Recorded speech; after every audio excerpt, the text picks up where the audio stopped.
Totoy, Kailangan na natin magkita. simula na ng trabaho mo. Sa wakas, nagkita din tayo. Bakit umalis ng buhok paraiso si Totoy? I need to secure the future of this family. At sisimulan ko sa pagbabago ng aking last will and testament. Paghahatian niya ni Totoy ang kayamanan ng pamilya Perez. Toy!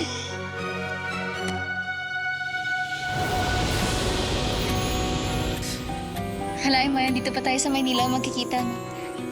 Lagi na magkakadikit yung mga yan. Si Jet, si Emerald, si Totoy. They've always been really good friends. Maybe even more. Ngayon naisip ko, what if ako naman yung may agawin na importante na tao kay Totoy? Huwag kang tatakbo!